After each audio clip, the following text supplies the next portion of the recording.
En muy poco tiempo, así como en una franja, en un segundo, escribáis algo que recordáis que aprendisteis en el colegio, si es que aprendisteis algo. Entonces, nada, en un segundo, por favor, 2, 3 conceptos.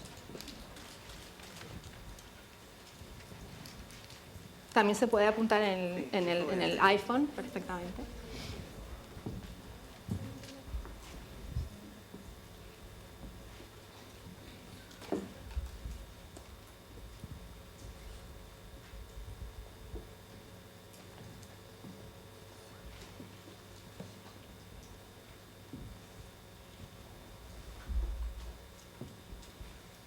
¿Ya está?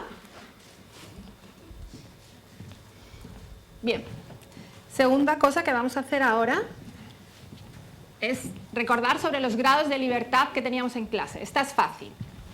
¿Teníais libertad en clase? ¿Sí? ¿No?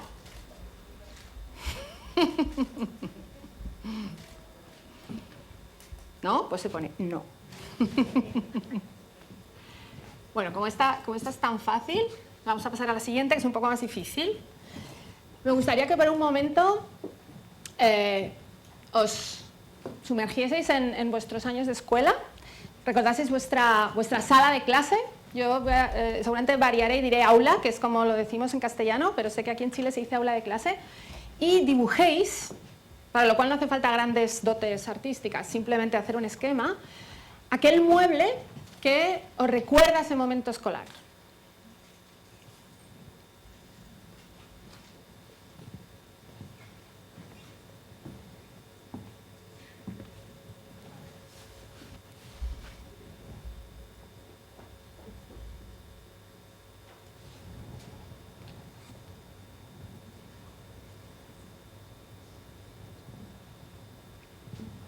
¿Ya está? Muy bien. La cuarta pregunta que os voy a hacer es que ¿qué os gusta más? ¿Si ir a clase o ir al cine? Sé que es una pregunta un poco genérica, porque puede haber una película horrible y una clase fantástica, pero luego entenderéis cuál es el motivo de la pregunta. Entonces lo que hay que contestar es, ahora mismo os dicen que a la salida de esta conferencia podéis ir a clase o podéis ir al cine, ¿qué elegiríais?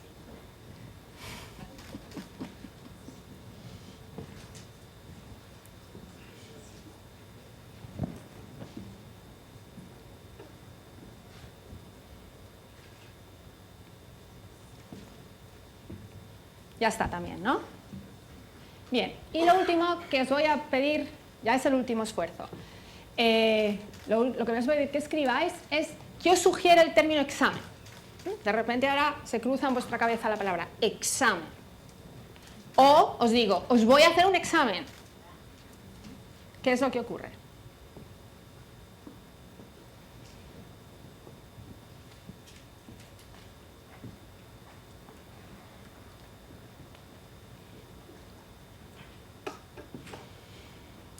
Bueno, ¿ya todo el mundo ha hecho sus deberes? Vale.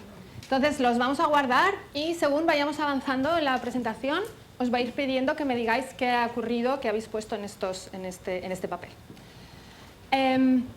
Para empezar, quería dar las gracias a Fundación Telefónica Chile por invitarme a esta sesión y poder compartir con todos vosotros las ideas que tengo.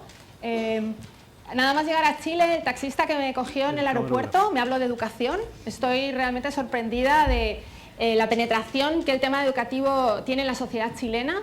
Me doy cuenta de que no es un debate superficial que solo se lleve a cabo en sitios donde realmente no se trata muy a fondo, como son los ministerios o los gobiernos, sino que al revés es la ciudadanía la que está realmente preocupada con este tema y el debate entre la calidad, ¿no?, o la gratuidad, que creo que es un debate muy importante del que hablaremos ahora un poco, ¿no? Si de algo me gustaría que sirviese la presentación de hoy es para como lanzaros toda mi energía y que esa energía sea una energía transformadora. No me gustaría simplemente pues dar la charla y ya está, sino que realmente lo que me gustaría es que al salir de aquí la cantidad de docentes y de personas que están al cargo de puestos educativos en instituciones tengan como ganas de transformar el mundo y que quizá lo que yo os diga os sirva para un poco saber por dónde tirar. Para empezar, simplemente quiero hacer una presentación muy breve de mi trabajo, creo que muchos de vosotros ya me conocéis. Aunque soy profesora de educación artística, mi figura profesional está como evolucionando hacia la educación disruptiva, ¿no? Estoy un poco saliendo de un terreno muy concreto como es el mundo de las artes visuales para trabajar sobre contextos más generales, que es lo que va a ocurrir en la presentación de hoy. Pero quiero decir que trabajar desde la educación artística para mí ha sido fantástico, porque todo lo que va debajo del arte, toda la creatividad, el tema de las artes visuales, es una mirada muy fresca sobre la educación que muchas veces los pedagogos no tienen. Entonces me siento bastante honrada de no pertenecer al mundo de la pedagogía y desde las artes visuales llegar hasta la educación. Como se ha dicho en mi presentación, soy profesora de educación artística en la Universidad Complutense de Madrid. Mi trabajo es muy duro porque lo que consiste es en formar artistas que no quieren ni por asomo ser profesores. Ese es el trabajo que yo desempeño día a día en la universidad. La que tiene la careta de pájaro soy yo y esta es mi forma de evaluación con mis alumnos. Evalúo a mis alumnos mediante una entrevista y este año, a petición de los alumnos, fuimos todos disfrazados. Yo me llevé mi careta de pájaro y tuvimos la entrevista de esta forma. ¿Por qué pongo esta foto? Porque me parece también muy importante que sepáis que todo lo que os voy a contar lo hago yo en clase. Entonces no simplemente es una conferencia recomendativa sobre algo que realmente no creo en ello, no lo pongo en práctica, sino que día a día yo me juego mi papel en el aula y muchas veces tengo éxito, pero también muchas veces no lo tengo. Ahora mismo me encuentro muy contenta de coordinar en España la Escuela de Educación Disruptiva, que es también una iniciativa de Fundación Telefónica. Esta es la primera sesión que hemos tenido, una sesión maravillosa en la que invitamos al artista Joan Fontcuberta, que por cierto la semana que viene estará aquí en Chile, y que fue una sesión en que trabajamos el concepto de la verdad y el concepto de la pedagogía como fraude. La Escuela de Educación Disruptiva para mí está siendo maravilloso porque tengo la oportunidad de invitar a profesionales de otros ámbitos a hablar sobre educación y creo que eso es justamente lo que hay que hacer ahora, porque precisamente estos profesionales están dando sobre la educación esta fuerza de saber a dónde vamos y esta mirada que la educación tradicional no nos puede dar. En la segunda sesión, que se llamó Alíate con él, fue una sesión sobre los teléfonos móviles como dispositivos de producción en el aula, ¿no? Este fue el plantel de profesionales que vinieron a la escuela, pues fue muy interesante y como ha comentado antes Rodrigo, trabajamos sobre cómo mediante un teléfono móvil, por ejemplo, se puede hacer una clase de música y se puede dar a cada alumno un instrumento y generar una orquesta, ¿no? Los teléfonos móviles, aparte de para visualizar, sirven para producir conocimiento y esto es lo que visualizamos en esta sesión. En la tercera, llamada Enredados, trabajamos sobre las redes sociales. Si el 98% de los estudiantes y los profesores tienen Facebook, tenemos que utilizar Facebook y todas las demás redes sociales como herramienta habitual en el aula. Pero lo que me parece importante de Facebook es que es un sistema de creación de conocimiento rizomático, es decir, es un sistema de creación de conocimiento sin jerarquía. Y esto es justamente lo que debatimos en esta sesión, en la que vinieron numerosos profesores a contarnos cómo utilizaban esto para producir conocimiento en clase. La cuarta sesión, que fue el mes pasado, fue absolutamente maravillosa. Contamos con Rosanne Bosch, que luego hablaré de ella, es una arquitecta que está transformando el aula de clase. Contamos con Francisco Mora, que es el señor de medio, que es un neurólogo que está trabajando sobre un concepto interesantísimo, que es la neuroeducación. Y contamos con este señor aquí de la corbata, que es un cómico, porque otro de los temas que a mí me obsesiona es el humor en el aula. Entonces fue una sesión que trabajamos sobre el diseño, la arquitectura, el humor y las emociones. Y las próximas sesiones, que la siguiente será el sábado que viene, va a ser sobre la evaluación. Os animo si queréis a verla porque se puede consultar en streaming. Y la última es una sesión que a mí también me parece muy importante. Vamos a tratar sobre el tema de la comida en el aula y vamos a invitar al chef inglés Jamie Oliver, que es este chef que está revolucionando las escuelas a través de la demanda de una nueva dieta en los colegios. Entonces, como veis, son 6 sesiones de formación del profesorado en el que estamos reflexionando sobre todos estos nuevos temas que tanto nos importan. Aparte de dar clases en la Complutense y ser coordinadora de la Escuela de Educación Disruptiva, hago muchos proyectos de investigación. Esto también es importante porque sin investigación no podríamos demostrar las teorías que decimos. Y el último que he hecho se llama Esto no es una clase. Es un proyecto de investigación en el que hay una serie de factores de educación disruptiva que hemos puesto en funcionamiento en mis clases y que dentro de poco saldrá en un libro, puesto que el proyecto ha sido financiado por Fundación Telefónica. Tengo otros muchos libros, Pedagogías Invisibles y Red Evolution, que es un poco el que abre la sesión de hoy. Y para mí también es sumamente importante mi blog. Mi blog llega a todos aquellos que no llegan a mis libros. Es una zona para mí como de contagio y de experimentación con todos vosotros, con las personas que no conozco. Y además me parece súper importante que todos los profesores hagamos blogs a partir de los cuales comunicar estos elementos disruptivos que estamos llevando en el aula, ¿no? Vamos a hablar dentro de poco de los profesores como community managers, y en ese sentido para mí las redes sociales me han servido para llegar a más gente y para comunicar mi conocimiento de una forma mucho más extensa. Por lo tanto os animo a no solo a que consultáis mi blog, sino a que también hagáis los vuestros. Por supuesto que tengo Facebook, tengo Twitter, ahí tenéis tanto mi alias como el hashtag que suelo utilizar cuando trabajo alrededor de mi libro. Y otra cosa que es para mí muy importante es que soy madre. Esto no lo quiero dejar de evidenciar, no lo quiero poner en un segundo plano. Con mis hijas elaboro muchos de los temas y pongo en funcionamiento muchas de las cosas que digo, ¿no? Y es un trabajo full time que es tan importante como los otros. Seguro que aquí hay muchas madres y muchos padres y creo que hay que reivindicar que el trabajo de la maternidad es tan importante como ser coordinadora de una escuela. Aquí ya, después de esta presentación, voy a empezar con la conferencia. Y como es una conferencia sobre educación disruptiva, voy a empezar de una forma disruptiva. Y entonces voy a contaros cuánto peso y cuántos años tengo, que es algo que normalmente pues, los ponentes no suelen decir al inicio de una conferencia. Entonces, peso 60 kilos, ¿no? Bueno, es mentira, peso más, pero he puesto 60. Y tengo 43 años. ¿Por qué es relevante para mí deciros los años que tengo?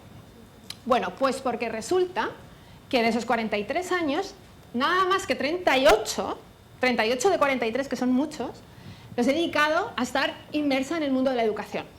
Los 19 primeros como estudiante y los 19 siguientes como profesora. Si ha habido un elemento recurrente en los 19 primeros años y en los 19 últimos, aunque los 19 últimos cada vez menos, han sido los apuntes.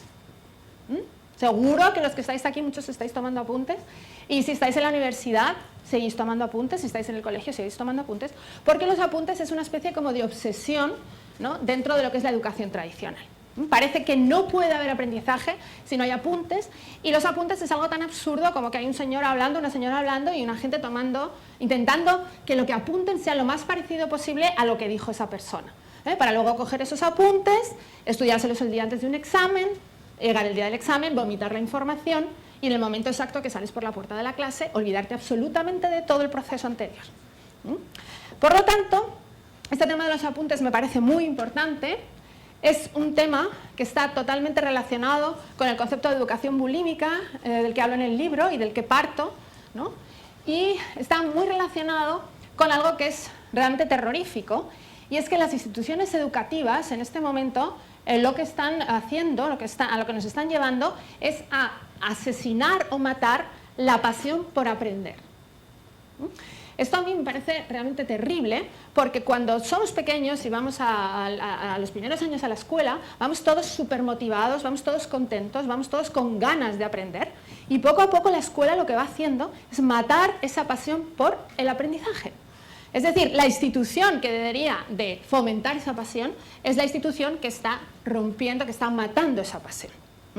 Esto está muy bien desde mi punto de vista expresado por este artista argelino, Hicham Benahoud, que con esta imagen que es fuerte representa como esa muerte del conocimiento en el aula.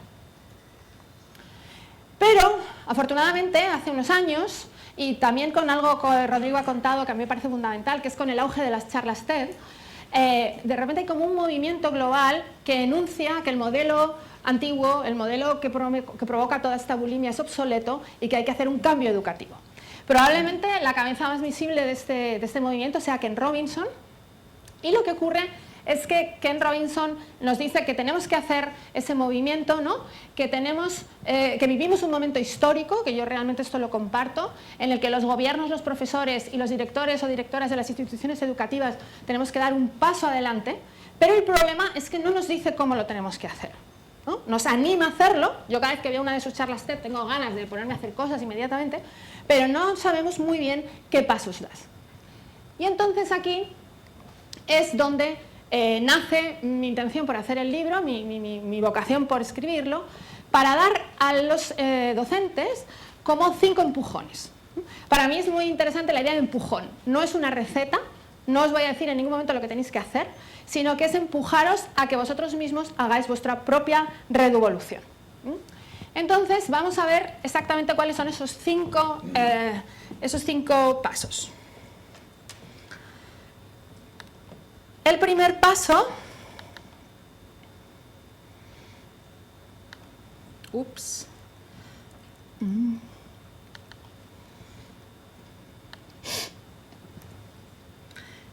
se llama: lo que los profesores enseñamos no es lo que los estudiantes aprenden. Esta frase es muy interesante. Lo que los profesores enseñamos no es lo que los estudiantes aprenden. Y entonces ahora os voy a preguntar qué habéis puesto en la pregunta número 1. Cuando os he preguntado que qué aprendisteis del colegio, me gustaría que algunos de vosotros me contestaseis y me dijeseis qué habéis puesto ahí. Por ejemplo, Andrés. Leer. Leer, sumar, restar. Multiplicar y dividir. Multiplicar y dividir. Bastantes cosas, ¿eh? Que dar la enhorabuena a tu colegio. Después de eso egresé. Vale. ¿Alguien más? ¿Puede decirme alguna otra cosa? A dibujar. Fantástico. ¿Alguien más? ¿Ah? Muy bien. ¿Ah? A jugar. Maravilloso. A competir. Cuidar mascotas. A cuidar mascotas. Claro, estuvo en Inglaterra, eso ya lo define todo. Hacer deporte y reírme en clase. Jo, fantástico, yo quiero ir a tu colegio. ¿Alguien más? ¿Alguien más? A quedarme callada, eso es muy importante. ¿Y alguien por allí por el final? A rezar. ¿Sí? ¿He dicho eso? Bien, también, eso es bastante común. Que la palabra del profesor es la correcta. Que la palabra del profesor es la correcta, efectivamente. Que luchar por la educación está bien. ¿Que el qué? ¿Qué? Que luchar por la educación está bien. Que luchar por la educación está bien, eso es muy, muy complejo, ¿eh? Me parece que también tu colegio lo hizo fantástico. Venga, y la última. Asentarte. Bueno, asentarte de determinada manera. Venga, la última. Principios de actuación.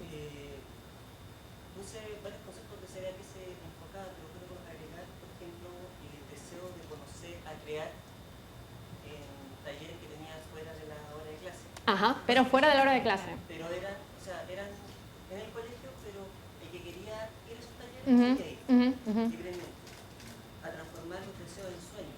A transformar los deseos en sueños. Bueno, esto es increíble.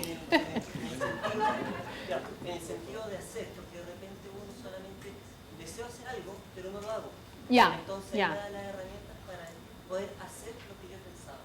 Hacer. Fantástico. Principalmente taller de ciencias, que era lo que me gustaba a mí, que es lo que me convertí al final. Y también en sentir que no somos siglas, sino que estamos con un otro. Qué maravilla. Entender que no somos siglas, sino que estamos con un otro. Fantástico colegio también. Bueno, vamos a dejarlo aquí porque si no, no avanzamos.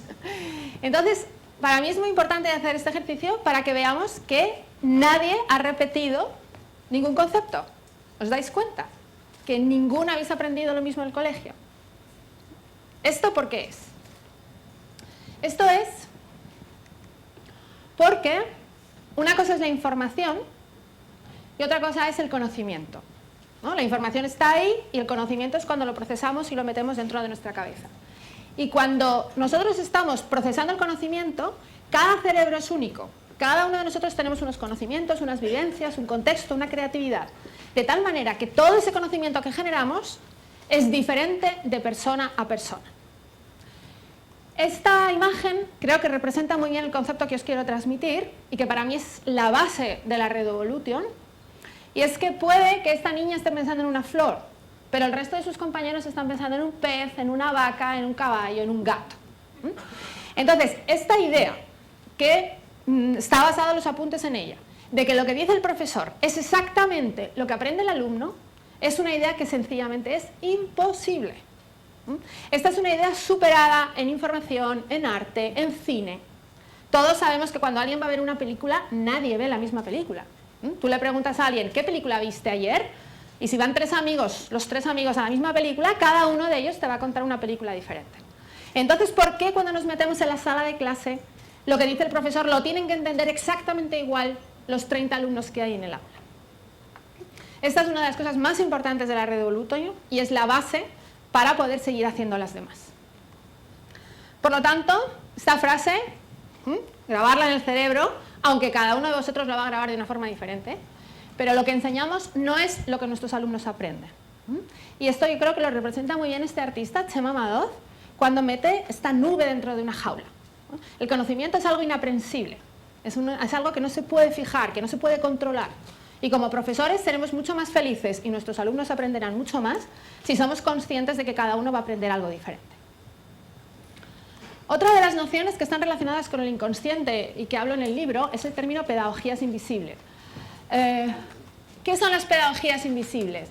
Bueno, por un lado, en cualquier sala de clase tenemos las herramientas visibles, la pedagogía por objetivos, el currículum, lo que dice el profesor, el libro de texto, pero luego resulta que hay muchísimas herramientas invisibles, muchas cosas que aprendemos, pero que no son de manera explícita o de forma consciente, sino que más bien los aprendemos de forma inconsciente, ¿no? Es algo que se va filtrando poco a poco en nuestra mente, en nuestro cuerpo, y al final quizás sea eso más de lo que aprendamos que de lo consciente. Esto es algo que la pedagogía tradicional normalmente no evidencia. La pedagogía tradicional solo trabaja con lo visible, y yo creo que dentro de la red Evolution tenemos que empezar a hablar de lo invisible. Para poneros un ejemplo, porque este es un concepto muy largo, os he traído 2 sillas. Si os pregunto cuál de estas 2 sillas es la silla del profesor, ¿sabríais decírmelo? ¿Cuál es la del profesor? La negra. ¿Por qué esa es la del profesor? ¿Qué elementos invisibles de esa silla os están diciendo que es la del profesor? Es más cómoda, eso es increíble, ¿eh? Está acolchada, la del alumno no. Tiene mangos. Es más grande, tiene un color más serio, no el verde ese horroroso que utilizamos los alumnos en el aula, ¿no? Es más firme, más elegante. ¿Por qué un profesor tiene que tener todos esos atributos y un alumno no? Entonces, aunque a lo mejor ahora os parezca increíble, eso está hablando de un concepto de violencia simbólica. La silla está funcionando como una estructura semiótica de poder en el aula y está hablando de las jerarquías de poder, ¿vale? Entonces, aunque este concepto ahora mismo no lo puedo explicar con mucha extensión porque no tenemos tiempo, es un factor importantísimo para un profesor, controlar tanto sus pedagogías visibles como sus pedagogías invisibles. Algunos ejemplos rápidos de pedagogías invisibles y no visibles es, por ejemplo, esta escuela, siento lo mala que es la foto, es una escuela sobre la que yo pasaba en coche todos los días delante de mi casa y siempre había pensado que era una fábrica. Claro, ya os he dicho que es una escuela, pero realmente parece una fábrica. ¿Qué sensación, qué es lo que aprendes tú si reiteradamente desde los 4 a los 18 años vas a esta escuela? ¿Qué pensáis que querrán ser los alumnos que vayan aquí? De hecho, es un barrio bastante deprimido de Madrid, lo que hay enfrente son fábricas. Entonces casi es como el colegio para pasar la calle y meterte en la fábrica. No quiero decir, por supuesto, que con esto todos esos alumnos vayan a ser obreros, ¿no? Estamos hablando de la semiótica del edificio. Cómo un edificio puede estar diciendo cosas que están prohibidas que se digan explícitamente. Pero fijaros que esto también es una escuela. Pero claro, ¿se parece mucho al anterior? ¿Qué os está diciendo esta escuela? Un universo altísimo. Es una escuela de negocios, está en el mejor sitio de Madrid y la matrícula es como 2000 veces más grande que la matrícula del otro lado, ¿no? Con esto volvemos otra vez al concepto de violencia simbólica y volvemos otra vez al concepto de pedagogía invisible, que antes lo hemos visto en la silla y aquí lo vemos en el edificio. Y otro elemento fundamental de las pedagogías invisibles es, por ejemplo, la indumentaria del profesor. Un tema en el que no se suele hablar nunca jamás, pero todos como estudiantes, en el segundo que vemos al profesor ya sabemos lo que va a pasar. Y lo sabemos por las pedagogías invisibles de su indumentaria. Entonces, ¿qué os parecen estos 2 profesores que hay aquí? ¿Quién os gusta más? Puede que luego este señor sea fantástico y esta chica sea terrible, pero lo que están comunicando con su vestuario es algo que influye poderosamente en la clase que van a dar. Por lo tanto, este tema de las pedagogías invisibles, que parece banal, parece superfluo, es realmente súper importante. Fijaros si tuviéramos un profesor así. Bueno, por último, en este último apartado del libro, hablo de un tema que para mí es fundamental, que es el tema de la pedagogía y la verdad, porque parece ser que cuando un profesor se sube en una tarima y empieza a dar una clase, o por ejemplo lo que yo estoy haciendo ahora mismo, subida aquí encima, se entiende directamente como que es la verdad. Y yo creo que es muy importante que como profesores evidenciemos que lo que nosotros decimos no es la verdad absoluta, sino que realmente es nuestra visión particular sobre el mundo. Yo hablo mucho de falsificación en pedagogía. Creo que los profesores básicamente somos estafadores. Lo que hacemos a la gente es decirles que lo que decimos es la verdad absoluta, cuando realmente lo que estamos haciendo es dar nuestra visión sobre los hechos. Y esto que la pedagogía tradicional siempre ha intentado de tapar es algo que dentro de la Revolution tenemos que poner encima de la mesa. Decirle a los alumnos, esto que os estoy diciendo es mi versión del tema, no es la versión general. Puede que tú tengas otra visión completamente diferente. Esto es lo que traté con Joan Fontcuberta en la sesión número 1 de la Escuela de Educación Disruptiva, y os animo a todos vosotros, si os apetece verlo, a que os metáis en la web del espacio Fundación Telefónica /Escuela de Educación Disruptiva y veáis los vídeos, porque todas las sesiones que están hechas hasta ahora están a vuestra disposición en la red. Esto sería el capítulo 1. Vamos al capítulo 2. Vamos a hablar del poder en el aula.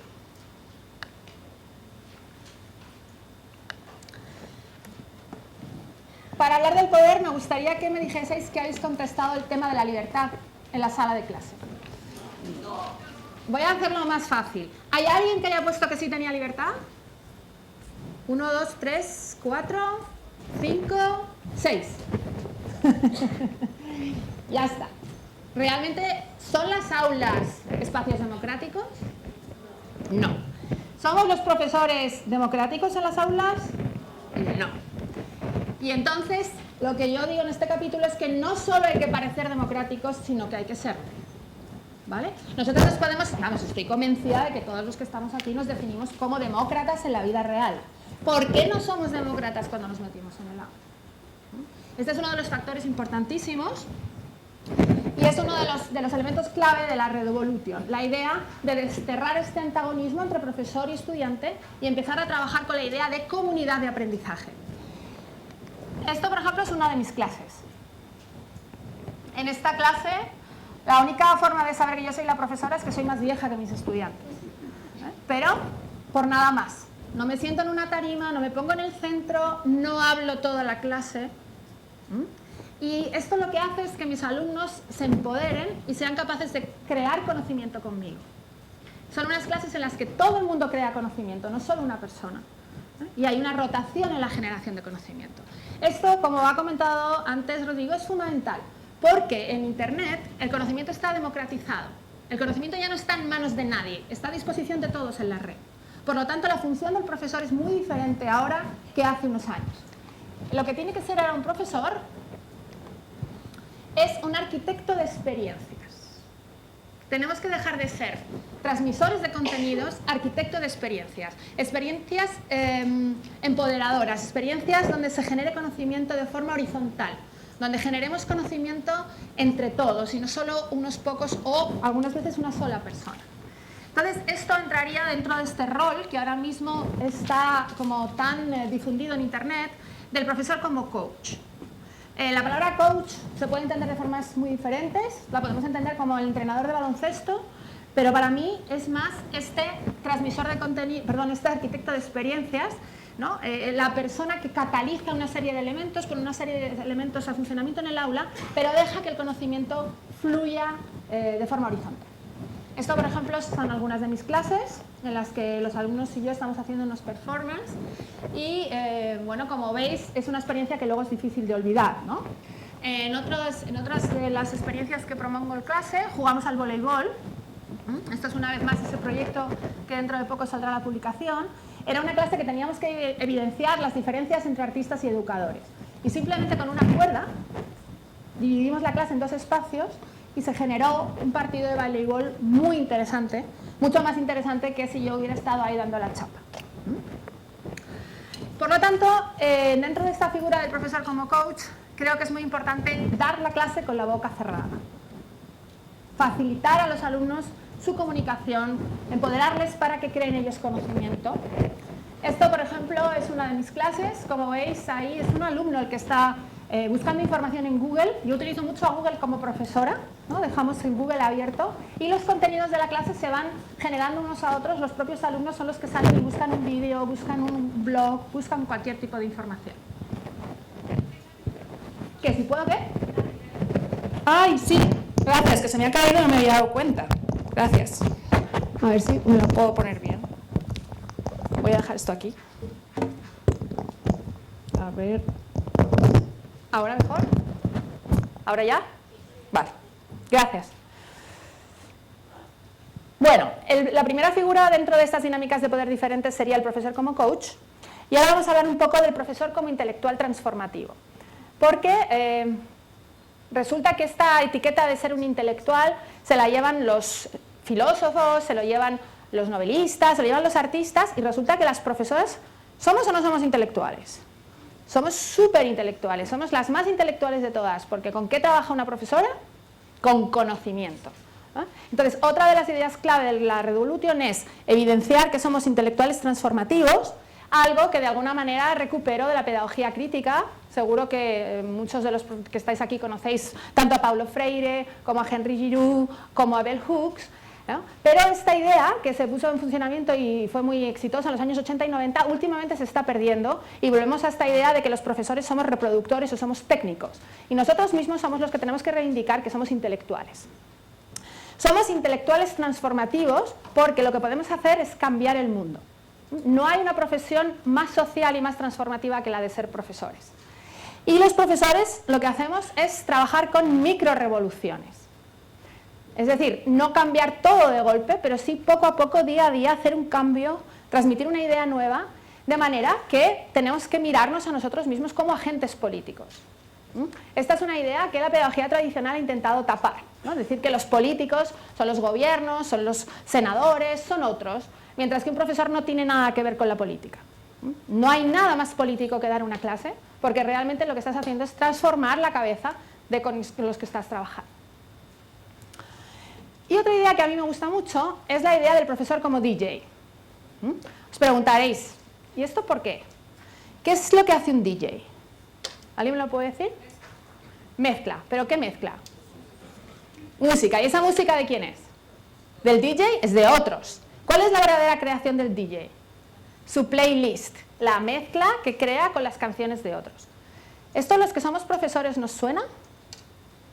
¿Qué es lo que hace un profesor todo el día? Crear una playlist con los conocimientos de los otros. Entonces, el tema del profesor como DJ es algo que también tenemos que reivindicar, porque este es un curso que he dado hace poco sobre exactamente esta temática. Este es uno de los DJs más famosos del mundo, que se llama Skrillex, al cual yo no conocía y ahora conozco bastante bien. Porque lo que tenemos que validar es que el profesor del siglo XXI, el profesor que hace la Revolution, lo que trabaja es con la remezcla. Y la idea de la remezcla es el sistema de creación del siglo XXI. O sea, ahora va a ser muy difícil crear a partir de la nada. Todos nosotros vamos a estar creando a partir de las ideas de los demás. Pero esta remezcla no es copiar, es ser original. Estamos creando nuestra playlist.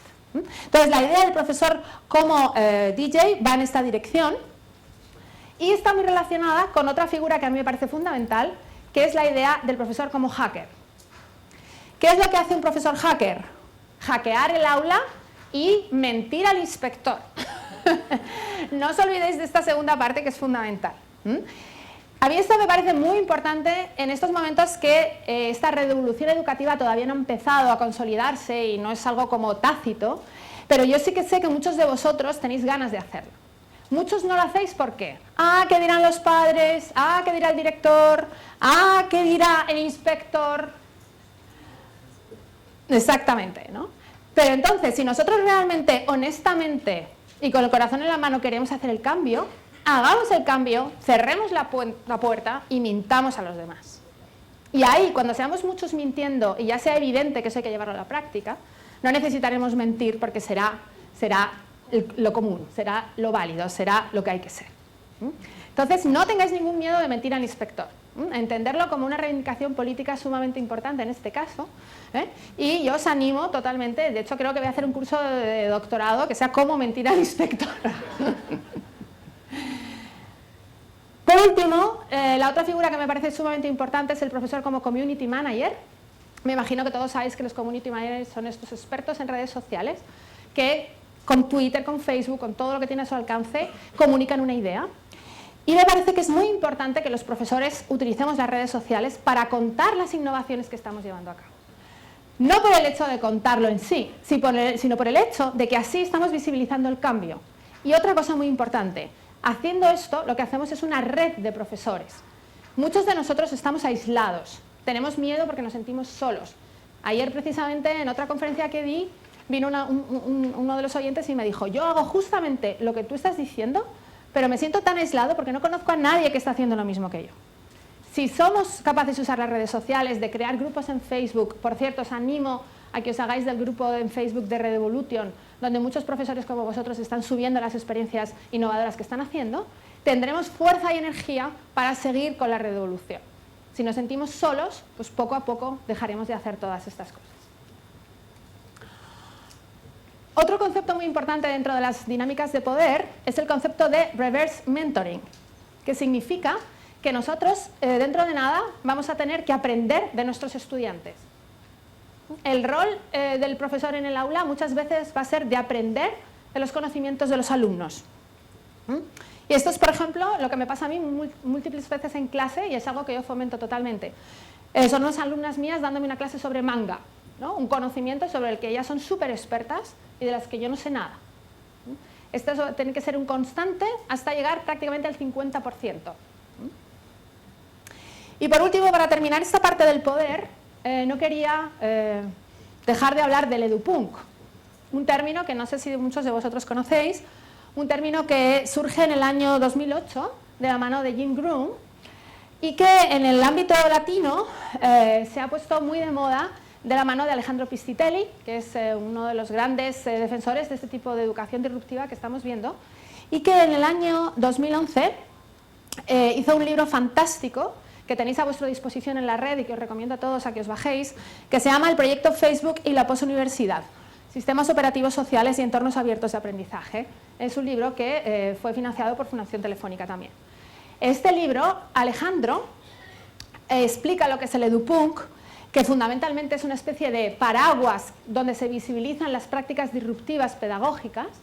Es decir, la pedagogía tradicional tiene sus nombres, tiene sus libros, es muy fácilmente identificable y en cambio los que hacemos una pedagogía diferente no encontrábamos un término, no sabíamos muy bien cómo visualizarnos y gracias al edupunk tenemos este término, ¿no? Edupunk, educación disruptiva, etcétera, etcétera, etcétera.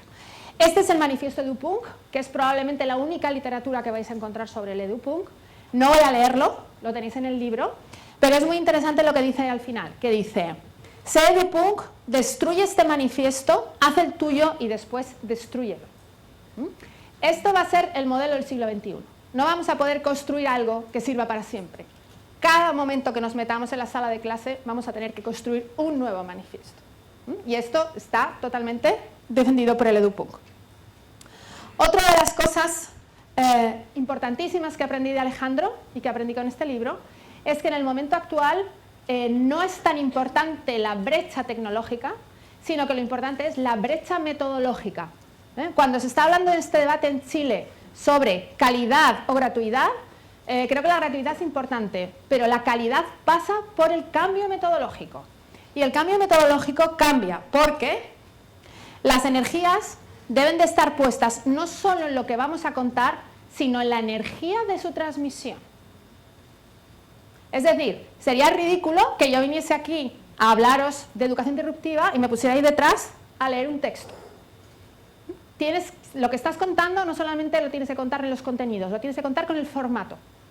Y realmente ahora mismo el reto que tenemos como profesores es cambiar el formato, cambiar las estructuras de transmisión.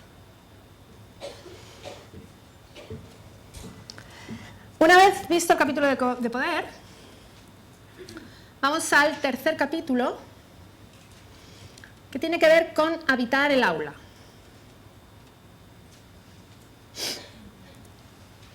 Entonces aquí os quiero, por favor, preguntar qué habéis dibujado, cuál es el mueble con el que habéis recreado el imaginario de vuestra clase de la infancia. ¿Una mesa? ¿Perdona? Una mesa con 2 sillas. El pizarrón. El perchero. El estante del profesor. ¿Alguna cosa más? La mesa donde se sienta el profesor. Pupitre rayado.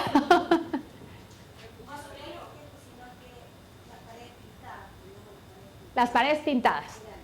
Los murales. Esto es una cosa que no suele salir. Suele salir casi siempre esto, la silla, la mesa. Y una pregunta que os hago, ¿esa silla era cómoda o incómoda? ¿Era una silla que estaba bien para estar 8 horas sentados? ¿Era más bien un potro de tortura? Sí, ¿no?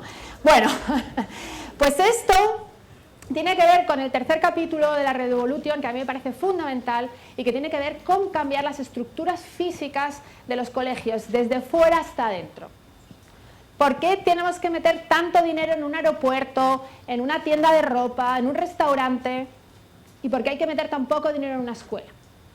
Es absolutamente necesario que las escuelas sean lugares hermosos y cómodos para hacer esta revolución que estamos diciendo. Entonces, quería empezar muy rápidamente enseñándoos una serie de fotos que he rescatado de diferentes lugares del mundo sobre cómo estudian los niños, en los que realmente es terrible comprobar cómo lugares tan diferentes como Kenia, Australia, Palestina, Afganistán, Mali, Brasil, Alemania, Yemen, Estados Unidos, España, Inglaterra, Perú, Etiopía, Bangladesh o Nigeria, Taiwán, Cuba, Qatar, Rusia. En todos estos sitios os dais cuenta que la clase es la misma. ¿Cómo puede ser eso? Es realmente terrible que en contextos culturalmente tan diferentes el aula sea exactamente igual. Y esto ocurre porque el imaginario que tenemos de lo que es un aula es el aula, por supuesto, occidental, y esto es algo que tenemos que cambiar. Porque además cada día, dependiendo de lo que vayamos a hacer, necesitamos un aula diferente.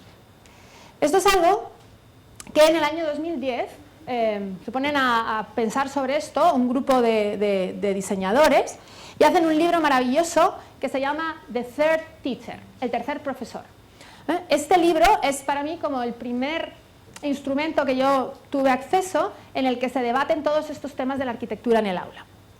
Este es el estudio de diseño que inicia este libro, y el libro se llama El tercer profesor porque estoy segura de que muchos de los que estáis aquí conocéis a Loris Magalucci, que es el impulsor de la pedagogía de Reggio Emilia, y Loris Magalucci dice que para un niño hay 3 elementos que lo educan, que son el resto de los niños, los adultos y el ambiente que le rodea. Entonces, este ambiente, fijaros cómo es en una clase tradicional. Son sillas y pupitres, que lo único que consiguen es que nos veamos las nucas los unos a los otros. ¿Creéis que esta es una organización apta para aprender? ¿Creéis que es una organización que fomenta la comunicación y el diálogo? ¿O es una organización que lo que fomenta es el silencio, o la obediencia y la falta de comunicación? Por lo tanto, bueno, este libro empieza a enseñarnos una serie de escuelas en el mundo que están cambiando toda su filosofía en cuanto a la arquitectura. Esto os lo pongo un poco rápido. En el año 2010 hay una iniciativa del gobierno inglés muy importante que se llama Building Schools for the Future, y lo que hacen es coger arquitectos de la talla de Norman Foster y empezar a trabajar con ellos en la realización de escuelas. Es el primer país que yo creo que ha invertido tanto dinero en que las escuelas sean sitios diferentes. Y llegamos al año 2012, y aquí es donde descubro a mi arquitecta favorita, Rosanne Bosch. Para mí fue un descubrimiento increíble ver sus imágenes. La primera vez que lo hice lo vi en internet. Y Rosanne es una diseñadora que hemos invitado en la 4ª sesión de la Escuela de Educación Disruptiva. Tenéis su ponencia en castellano, porque habla castellano perfectamente, en la web del espacio Fundación Telefónica. Y Rosanne crea unos colegios en Suecia, aunque ella trabaja desde Dinamarca, realmente increíbles. Unos colegios en los que el mobiliario cambia todos los días y donde el concepto básico es la flexibilidad. Hay algunas estructuras, como por ejemplo esta que se llama montaña, en la cual se facilita un tipo de comunicación más top-down, ¿no? Más como en la clase que estoy dando ahora, que también sirve de escaleras. A los niños con los que ella trabaja para crear este colegio también la dicen que quieren tener algunos lugares donde estén de forma más íntimo, que de repente se cansan y quieren con su laptop, porque este colegio, por cierto, que es público, todos los niños de 5 años tienen su ordenador, de repente quieren como estar más aislados, pero al mismo tiempo no quieren estar en un sitio cerrado, sino ver lo que está sucediendo alrededor. Y entonces ella crea estas estructuras que las llama cuevas. Esto se me sigue cayendo. Como veis, este es el colegio. Esta, por ejemplo, es la sala de computadores. Otra de las estructuras que ella crea son lo que llama campfire, ¿no? Fuego de campamento, que son lugares que facilitan el trabajo en grupo. Entonces aquí sí que sacamos unas sillas y unas mesas, porque a veces son necesarias, pero no son necesarias todos los días, todo el tiempo. Y también, bueno, las fotos, veis viendo el sitio tan increíble que es. También ella fomenta otros espacios que llama desagües, watering hole, que son esos lugares como los pasillos, o lugares alrededor de esta estructura en las que se cruza la gente y en esos momentos de interacción se genera muchísima información. Entonces ella quiere potenciar esa información que hay en esos momentos en vez de reducirla. Por último, crea algunos espacios que se llaman hands-on, aptos para el movimiento, para que los niños se desfoguen, hagan el pino, hagan lo que quieran. Tenemos en cuenta que estamos en Noruega y no tienen patio. Nosotros hacemos esto en el patio normalmente, pero desde luego lo que también es importante es que lo que se hace en el patio se pueda hacer en el aula, ¿no? Esto es uno de los grandes retos que tenemos dentro de la educación disruptiva. Yo todo esto, que el colegio de Rosam parece tan maravilloso y que no es tan caro, sino que simplemente es la decisión del director de que el diseño sea importante en el aula y, por ejemplo, decir, bueno, ¿por qué tenemos que pintar las clases de blanco? A lo mejor está bien pintarlas de naranja, o a lo mejor vamos a comprar un mobiliario que no sea el típicamente escolar, ¿no? Lo hice en mi clase cuando hice este proyecto. Fue un proyecto en el que, por ejemplo, los estudiantes no teníamos sitio donde colocar las mochilas, increíblemente, pero entonces, en vez de desesperarnos, lo hicimos con las mesas, ahí lo tenéis a la derecha. Otra de las cosas que pidieron los estudiantes era un sofá, pero evidentemente no teníamos dinero para comprar un sofá. Como es una facultad de Bellas Artes donde yo trabajo, salimos fuera, encontramos esas estructuras de foam y creamos un sofá en la clase. Las paredes también las incorporamos, las llenamos de cosas. Un día dimos una clase en el suelo, porque decidimos que ya estaba bien de proyectar en la pared, que qué pasaba si proyectábamos en el techo. ¿Y qué creéis que pasó? Que fue horrible. Acabamos todos con tortícolis, ¿no? Y no lo volvimos a hacer más. Pero esto es el tipo de cosas que hay que intentar hacer, ¿no? Es decir, una clase tiene muchos espacios, tiene un suelo, tiene un techo, tiene unas paredes. ¿Por qué solamente usar las mesas, no?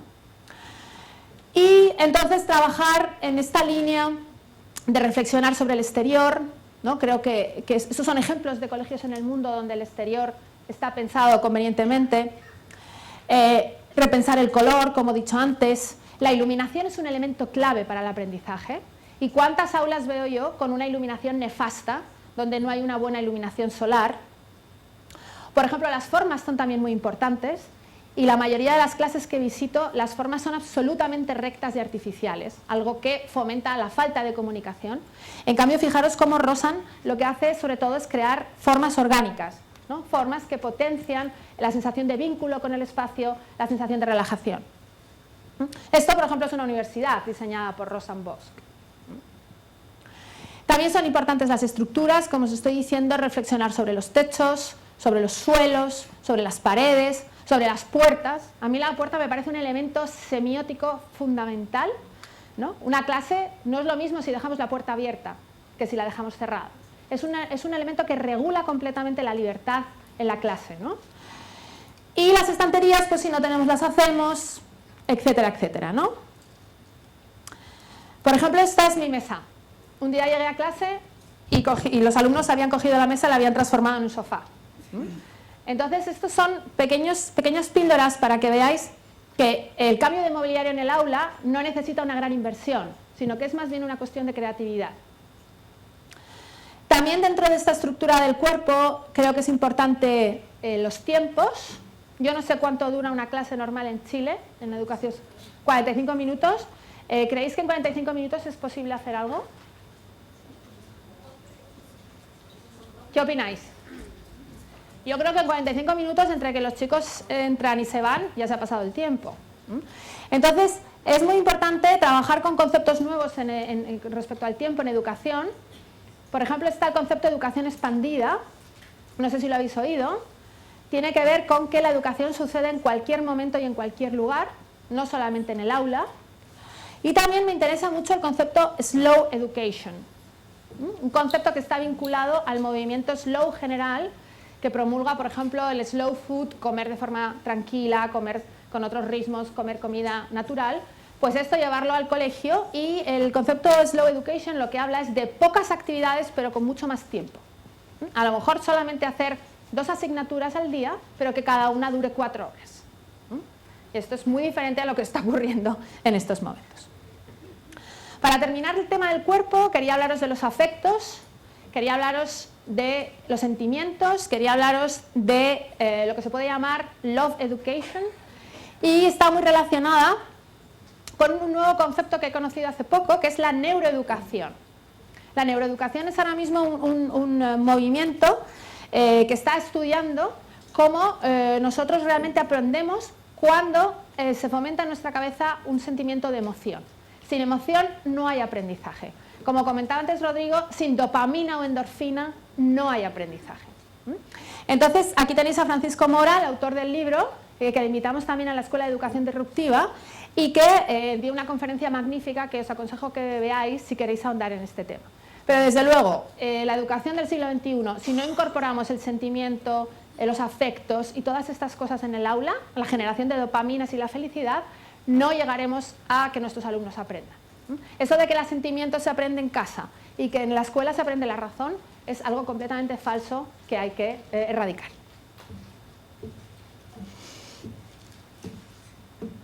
Vamos ya a ver el punto 4.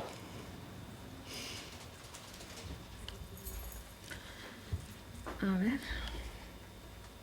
Que es el que tiene que ver con la experiencia.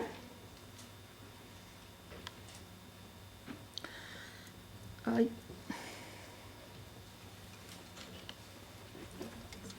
Aquí. Esto, sí, gracias. Y entonces aquí la pregunta es, ¿qué os apetece más, ir al cine o ir a clase? ¿Qué habéis puesto? ¿Quién ha puesto ir a clase? Enhorabuena a los valientes.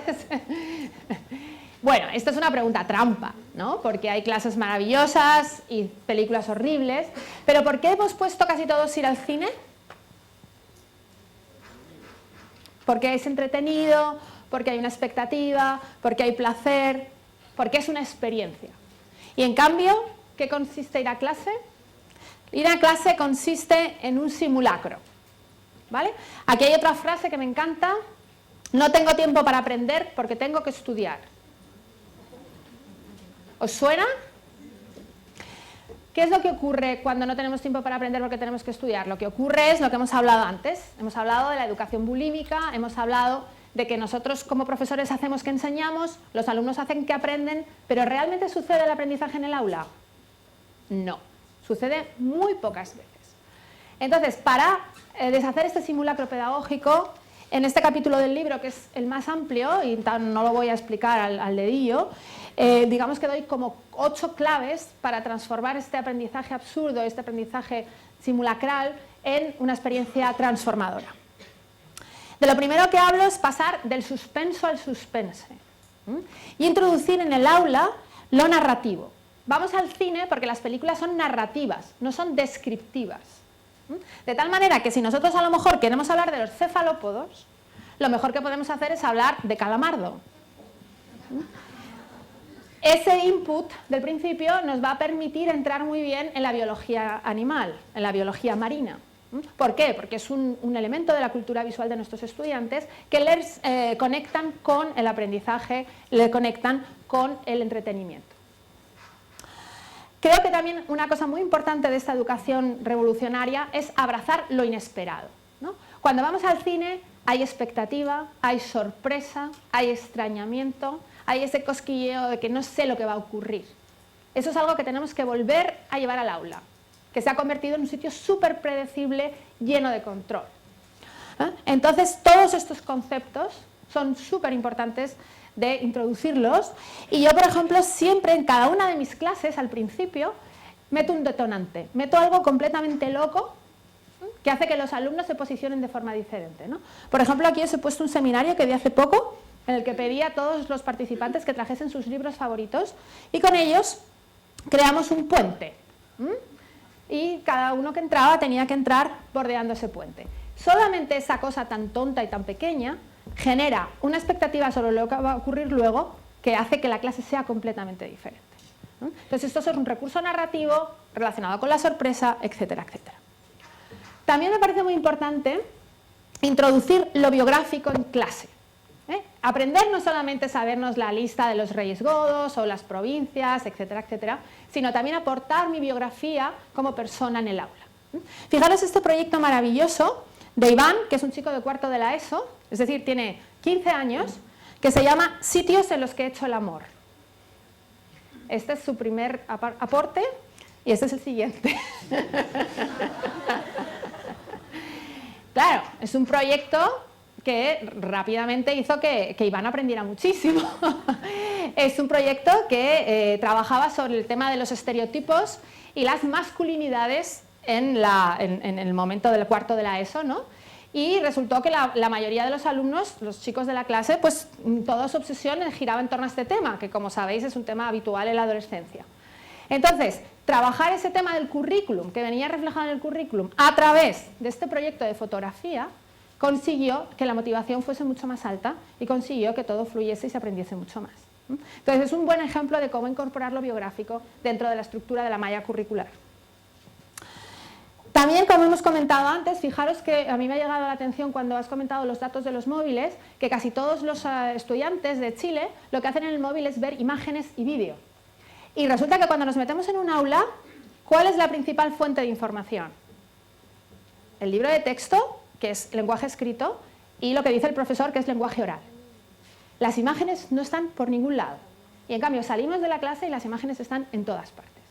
Es importantísimo que incorporemos las imágenes en el aula y, como dije ayer, que aprendamos a deconstruirlas. Yo creo que este es uno de los elementos básicos del siglo que viene. Tenemos que enseñar a nuestros estudiantes a que las imágenes son mucho más de lo que parecen en un primer momento, ¿no? Este es un tema muy central para mí porque vengo de la educación artística, pero bueno, aquí tenemos a las princesas Disney. Para mí Disney es fundamentalmente una herramienta pedagógica y seguro que todos los que estamos aquí creemos que en algún momento va a llegar nuestro príncipe azul o nuestra princesa blanca, debe ser. ¿Y por qué esperamos esto? Pues porque desde pequeños nos hemos tragado 14.000 veces pues, películas en las que este es el ideal básico, el amor romántico, ese amor que realmente es una falacia y no llega nunca, ¿no? Pero lo descubrimos mucho tiempo después, ¿no? Ahí estamos con los dibujos animados, pero tenemos también las series, tenemos las revistas, tenemos las películas, tenemos los videojuegos, tenemos miles de imágenes a nuestro alrededor que están contando muchas cosas, ¿no? Esto es High School Musical. Si no lo conocéis, os doy la enhorabuena, pero si lo conocéis, también aquí tendríamos que llevar a cabo un proceso de construcción. Son 3 parejas, pero resulta que siempre hay una misma pareja que da la casualidad que es la pareja de color, que son los amigos de los protagonistas, ¿no?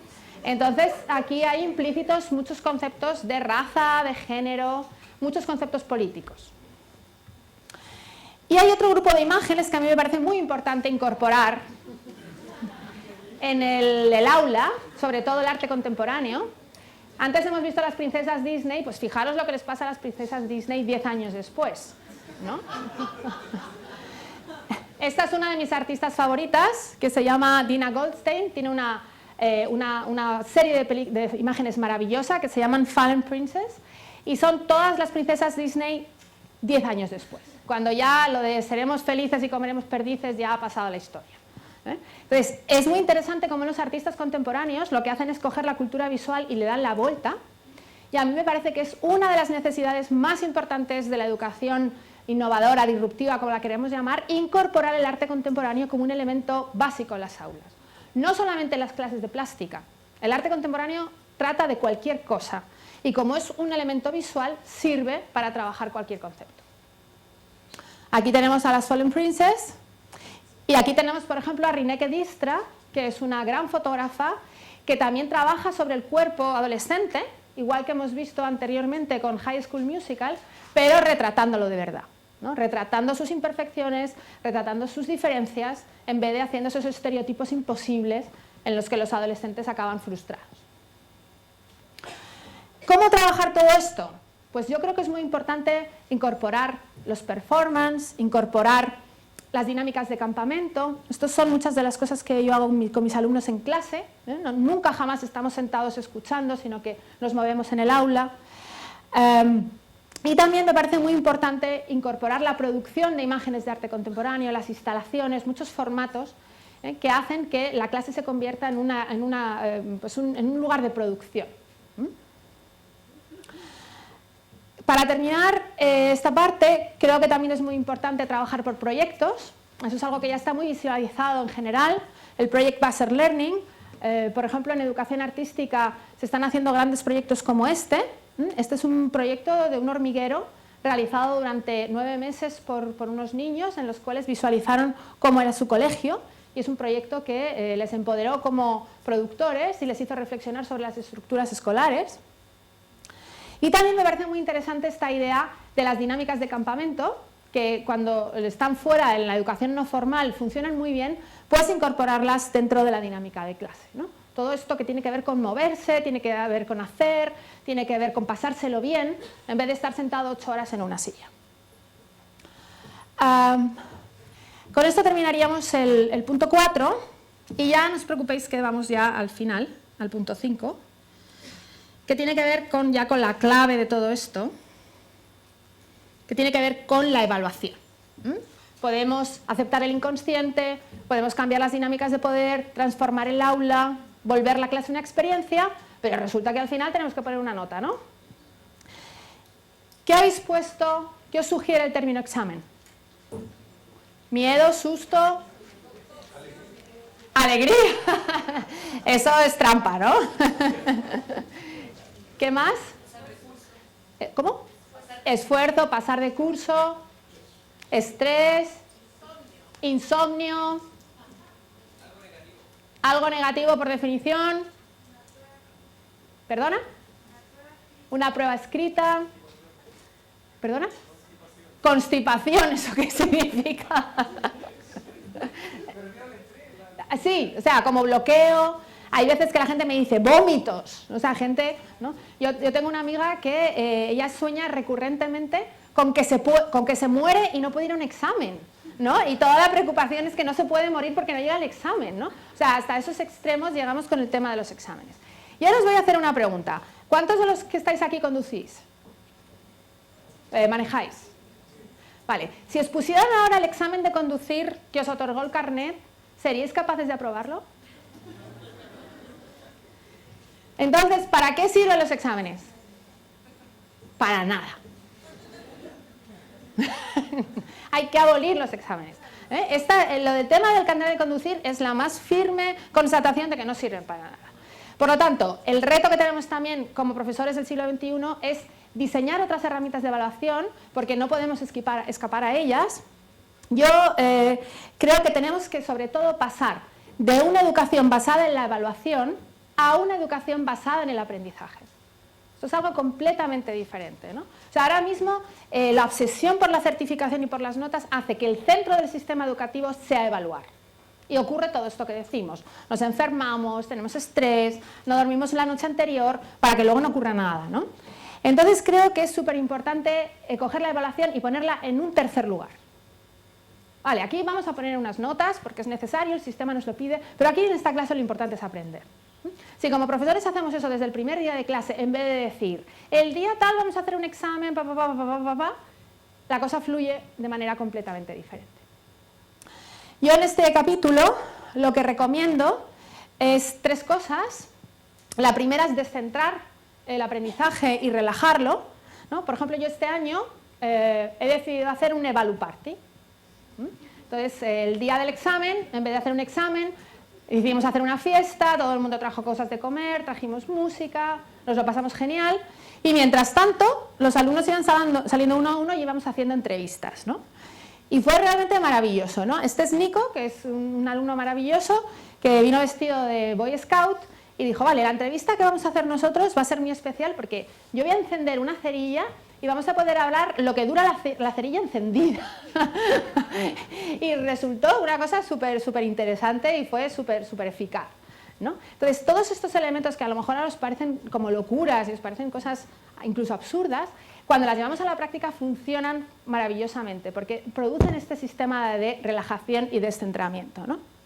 Otra cosa muy importante es lo que yo llamo en el libro invesluar, que es transformar la evaluación en investigación.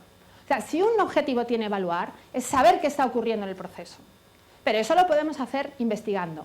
Podemos hacerlo, por ejemplo, con un cuaderno de bitácora del curso, en el que vamos apuntando qué está ocurriendo.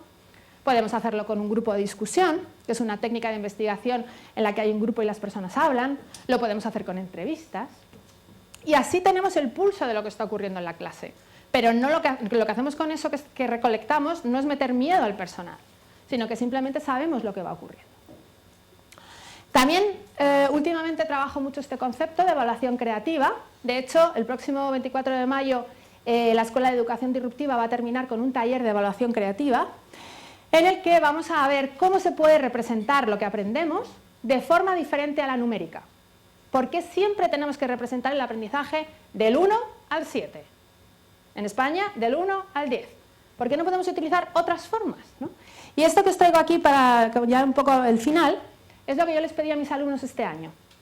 Siempre les pido que evalúen la asignatura, lo que han aprendido, pero este año además les pedí que lo tenían que hacer con un sistema artístico, con una instalación. Y el que más me gustó fue este grupo de alumnos que trajeron el maletín del profe, ¿no? Ellos representaban lo que habían aprendido de la asignatura con este maletín. Y al abrirlo, representaron todas aquellas cosas que habíamos hablado en clase. Por ejemplo, como veis, hay un teléfono móvil, hay un CD, hay una alfombra, hay un sobre de té, porque la comida es un elemento muy importante en clase. Está también mi libro, que sería un poco el compendio de todas las cosas, ¿no? Pero me pareció una manera súper poética y súper maravillosa de representar lo que estaban aprendiendo, mucho mejor que si me hubieran dicho que tenía un 8 o que tenía un 7 o que tenía un 6. Con esto terminamos ya. No quiero... me gusta terminar como de forma redonda y vamos a hacer un pequeño epílogo.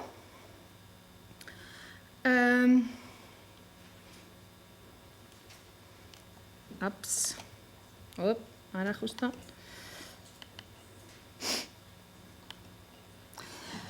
Entonces, un poco para resumir, creo que tenéis muchas herramientas, que las imágenes que os he proyectado de proyectos que se están llevando a cabo en el mundo real, espero que os animen a hacer esto de manera tangible en el aula. Quería deciros que también hemos hecho un esfuerzo bastante grande porque el libro está en Chile, porque no estaba, y creo que en el exterior tenéis un lugar donde podéis comprarlo. Y un poco la idea, para resumir, es que realmente nos tenemos que sentir orgullosos como profesores de vivir un momento histórico, este momento bisagra entre el modelo obsoleto y el modelo nuevo, que personas como Ken Robinson pueden ser las personas que están visualizando ese momento, pero que luego realmente lo que me gustaría que saliese de aquí es que la educación no se puede quedar en un modelo obsoleto que no nos corresponde, que no se corresponde con lo que está ocurriendo en el exterior, y que sobre todo, solo nosotros y nosotras, los profesores y las profesoras, somos las que tenemos la posibilidad de llevar ese cambio a la práctica.